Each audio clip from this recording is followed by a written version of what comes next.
सभी को good morning, सुबह का नमस्कार और सभी विद्यार्थियों का श्री श्याम एजुकेशन शिक्षण संस्थान में हार्दिक अभिनंदन है, हार्दिक स्वागत है। और आशा करता हूँ कि सभी स्वस्थ होंगे। सर्दी का मौसम आने वाला है तो काफ़ी ज़्यादा दिक्कतें आती है इस मौसम में, तो सभी अच्छे होंगे और अच्छी तरह से पढ़ाई कर रहे हैं। तो हम पढ़ रहे थे, अपना जो विषय था राजनीति विज्ञान, राजनीति विज्ञान BA पार्ट सेकेंड, और पढ़ रहे थे सर्वोच्च न्यायालय।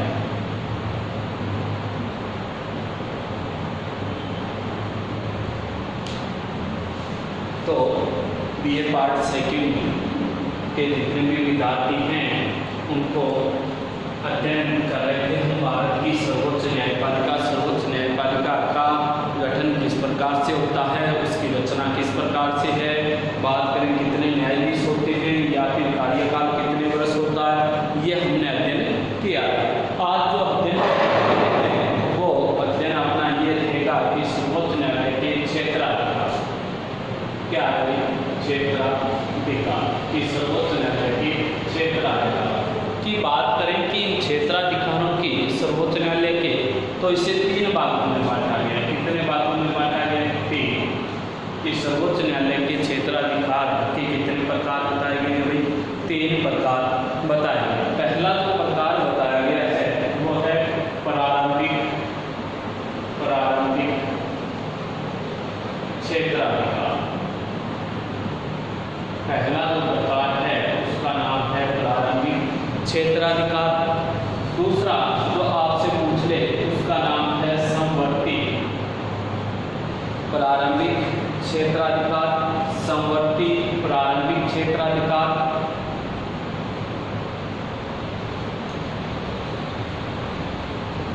दूसरा अपीलीय क्षेत्राधिकार, अपीलीय क्षेत्राधिकार। कितने प्रकार हो गए? 2 प्रकार हो गए। तीसरा प्रकार पूछ ले अपीलीय के बाद परामर्शी क्षेत्राधिकार या सलाह क्षेत्राधिकार। परामर्शी क्षेत्राधिकार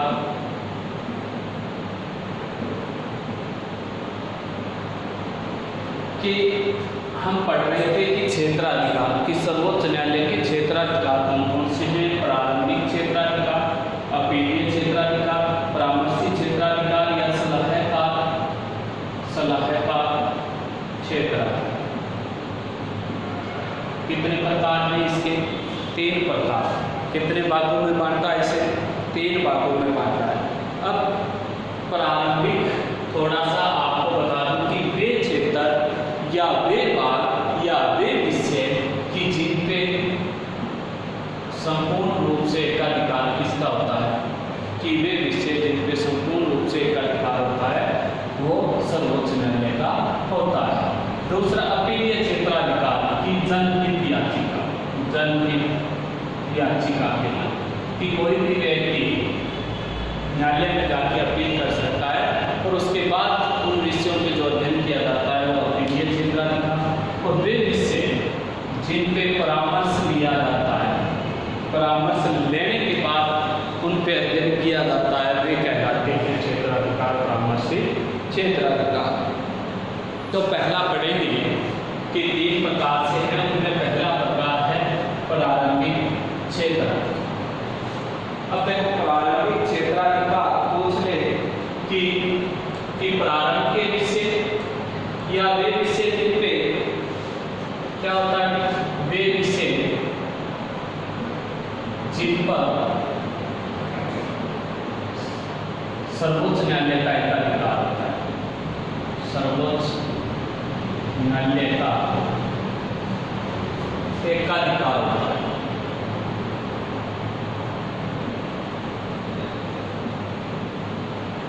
कि वे विषय जिन पे पूर्ण रूप से सर्वोच्च न्यायालय का अकेले का एकाधिकार होगा, इस प्रारंभिक क्षेत्राधिकार को दो भागों में बांटा है।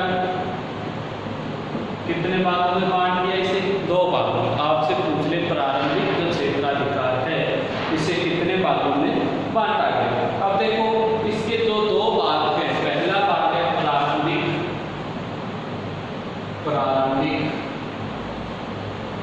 एकमेव क्षेत्राधिकार। प्रारंभिक एकमेव क्षेत्राधिकार पहला तो इसका प्रकार है जो प्रारंभिक एकमेव क्षेत्राधिकार। दूसरा इसका जो प्रकार है आपसे पूछ ले कि दूसरा कहोगे समवर्ती प्रारंभिक क्षेत्राधिकार। समवर्ती प्रारंभिक क्षेत्राधिकार इसे कितने भागों में बांट दिया? दो भाग। आपसे पूछ ले प्रारंभिक जो क्षेत्राधिकार है कि उन विषयों पे अधिकार किसका होगा? ओनली सर्वोच्च न्यायालय। तो इसे दो भागों में प्रारंभिक और समवर्ती क्षेत्राधिकार। पहला है प्रारंभिक के अनुच्छेद 131 में वर्णन मिलता है। आपसे पूछ ले प्रारंभिक के क्षेत्राधिकार का किस अनुच्छेद में वर्णन मिलता है? तो अनुच्छेद बताओगे 131 में वर्णन मिलता है प्रारंभिक एकमेव क्षेत्राधिकार का। तो ये संघ तथा राज्यों, ये क्या करता है? संघ तथा राज्यों के मध्य विवादों को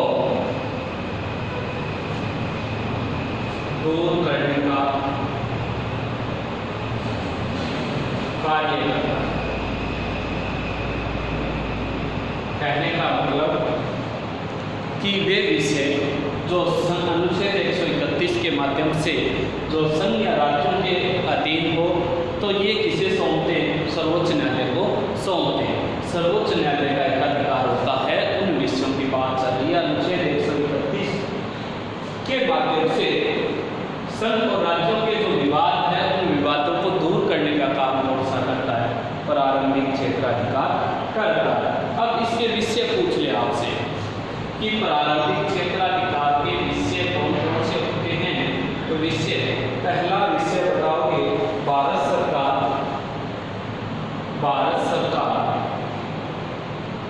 तथा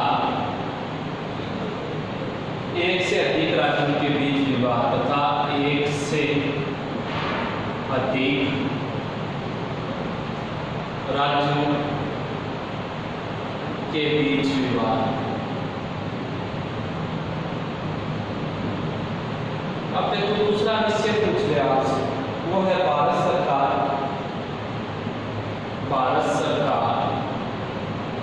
तथा अधिक राज्यों के बीच विवाद। अधिक राज्यों के बीच विवाद, ये भी तो कौन करता है?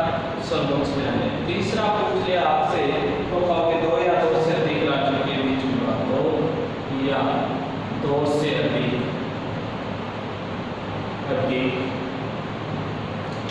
राज्यों के बीच विवाद। राज्यों के बीच विवाद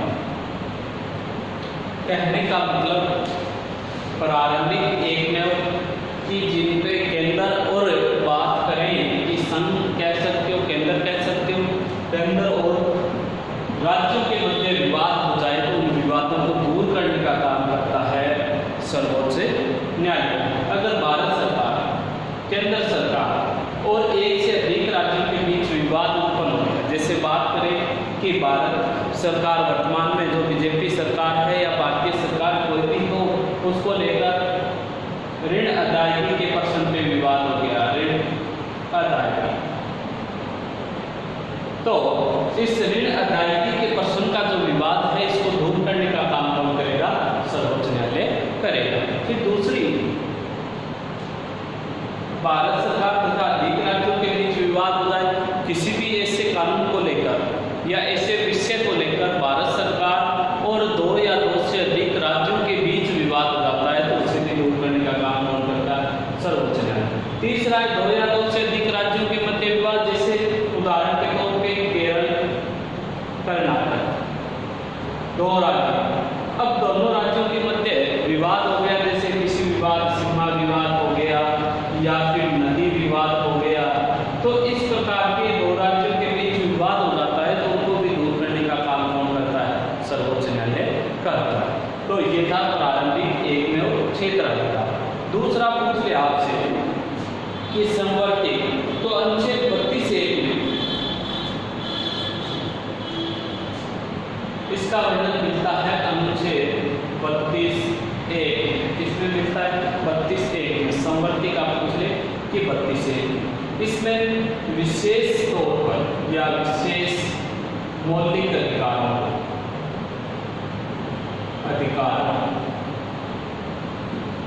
के विषयों पर अधिकार या क्षेत्राधिकार। कहने का मतलब कि अपने को जो मौलिक अधिकार दिए हैं उनको लागू करवाने का काम करता है अनुच्छेद 32(1) कि अनुच्छेद 32(1) के माध्यम से मिला है समवर्ती प्रारंभिक क्षेत्राधिकार, जो ये कहता है कि जो मौलिक अधिकार नागरिकों को प्रदान किए हैं, मौलिक अधिकार मिले हैं, उन मौलिक अधिकारों को लागू करवाने की व्यवस्था करें। किनको? मौलिक अधिकारों को लागू करवाने की व्यवस्था जो की जाती है कौन से अधिकार के? समवर्ती प्रारंभिक क्षेत्राधिकार। तो हम पढ़ रहे थे सर्वोच्च न्यायालय के क्षेत्राधिकार कितने प्रकार के होते हैं? 3 प्रकार के। पहला प्रकार था प्रारंभिक क्षेत्राधिकार कि वे विषय जिन पे ओनली किसका अधिकार होता है? सर्वोच्च न्यायालय का। इससे 2 भागों में बांटा गया है प्रारंभिक को, प्रारंभिक एकमेव क्षेत्राधिकार और समवर्ती प्रारंभिक क्षेत्राधिकार। प्रारंभिक एकमेव जो क्षेत्राधिकार है इस पर संघ और राज्यों के मध्य विवाद हो जाता है तो उसे अनुच्छेद 131 के माध्यम से दूर किया जाता है। दूसरा समवर्ती प्रारंभिक क्षेत्राधिकार, इसे अनुच्छेद 32(1) के माध्यम से इसके तहत मौलिक अधिकारों को लागू करने की व्यवस्था की जाती है। तो ये था। अब आपसे पूछ ले 2 नंबर अपीलीय क्षेत्राधिकार।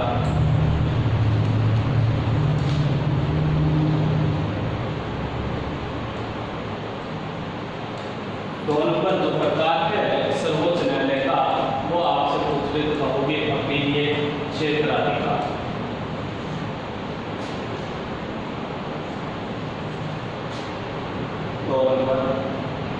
अपीलीय क्षेत्राधिकार। 2 नंबर प्रकार पढ़ेंगे अपीलीय क्षेत्राधिकार कि राज्यों के उच्च न्यायालयों के विरुद्ध अपील करने का अधिकार, विरुद्ध अपील करने का अधिकार क्या कहलाता है? अपीलीय क्षेत्राधिकार कहलाता है। कि राज्यों के अंदर तो उच्च न्यायालय है, जैसे राजस्थान में है, राजस्थान का उच्च न्यायालय है जोधपुर, और एक इसकी खंडपीठ है वो है खंडपीठ जयपुर। तो ये जो उच्च न्यायालय हैं इनके विरुद्ध हम कहाँ अपील कर सकते हैं? सर्वोच्च न्यायालय में अपील कर सकते हैं। अब देखो इसे कई भागों में बांटा गया है कि पहला है संवैधानिक। पहला कौन सा है? संवैधानिक। पहला इसका जो प्रकार है वो है संवैधानिक। अब संवैधानिक क्या कहता है कि किसी भी विषय में संविधान की व्याख्या का कोई प्रश्न हो तो राज्य के उच्च न्यायालय से सर्वोच्च न्यायालय में अपील की जा सकती है। विषय कैसा होना चाहिए? विषय पूछ ले कि वह विषय जो किससे संबंधित हो? संविधान की व्याख्या से। संविधान की व्याख्या से क्या कहता है कि संवैधानिक की बात चल रही है कि ऐसा विषय जो संविधान की व्याख्या करता हो। किसकी व्याख्या करता हो? संविधान की व्याख्या के बारे में हमें बताता हो, संविधान के बारे में हमें बताता हो, उन विषयों को हम उच्च न्यायालय से कहाँ लेके जा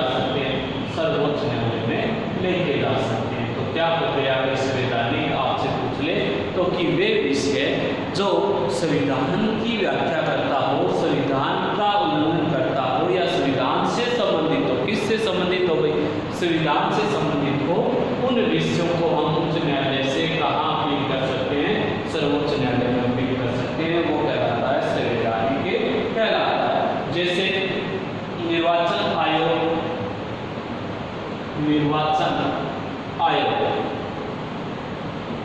बना, आपसे पूछ ले कि वेंकट राव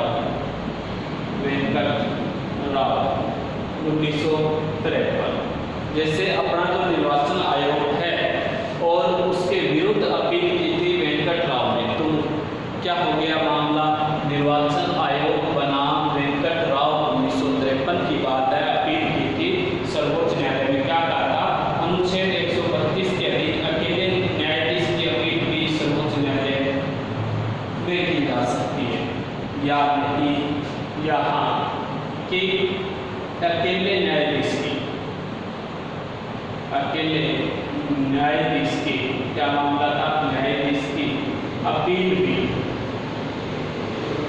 सर्वोच्च न्यायालय में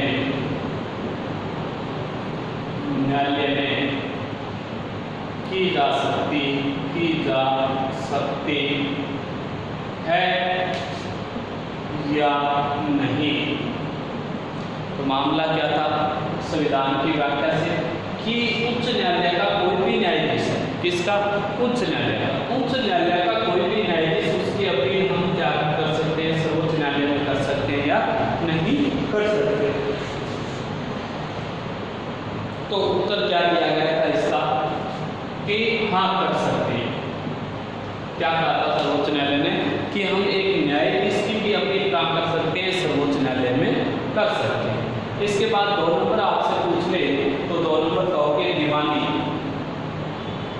2 नंबर प्रकार कौन सा है, दीवानी। अब पूछ ले दीवानी क्या होता है कि जो धनराशि की सीमा है उससे संबंधित होता है, किससे, वर्तमान में किससे, दीवानी का मतलब होता है धनराशि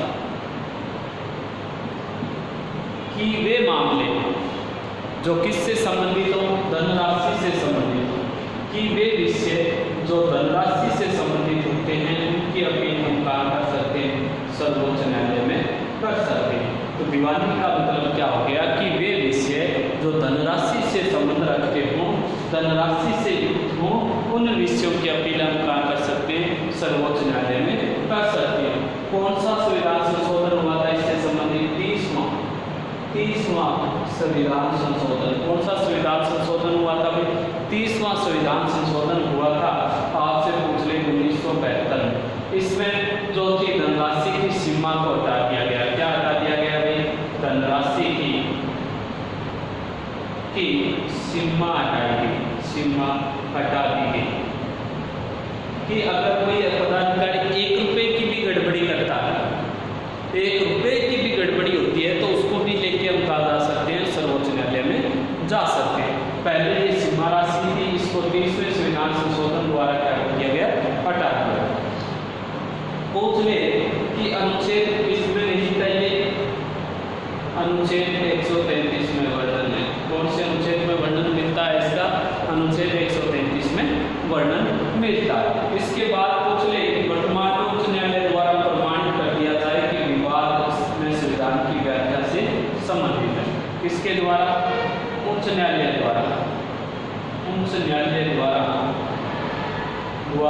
प्रमाणित कर दिया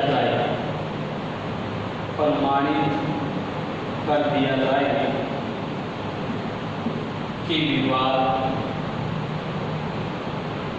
उच्च न्यायालय से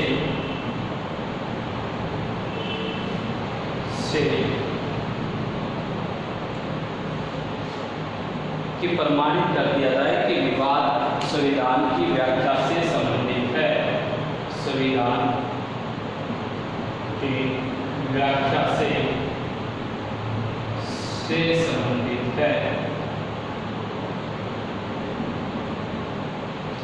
अब देखो क्या कहना है, अपीलीय क्षेत्राधिकार की हम अध्ययन कर रहे थे, कौन सा पढ़ रहे थे, 2 नंबर अपीलीय क्षेत्राधिकार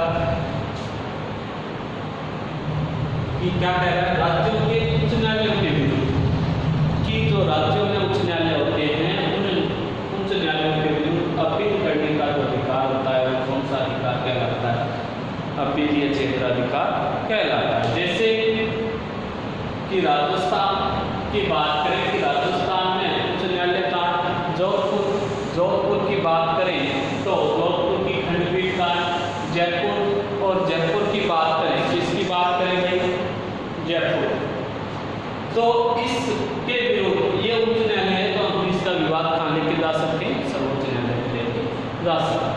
संवैधानिक वे विषय जो संविधान की व्याख्या करते हैं उनकी अपील सर्वोच्च न्यायालय में कर सकते हैं। कहने का मतलब कि उच्च न्यायालय से हम कहाँ लेके जा सकते हैं, सर्वोच्च न्यायालय में लेके जा सकते हैं।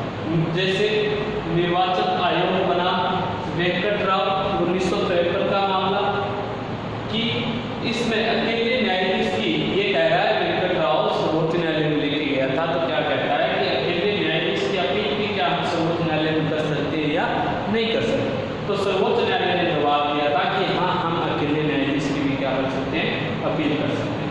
2 नंबर दीवानी धनराशि से संबंधित, कि वे विषय जो सर्वोच्च न्यायालय से संबंधित हों, धन से संबंधित हों, तो उनकी अपील हम कहाँ कर सकते हैं, सर्वोच्च न्यायालय में कर सकते हैं।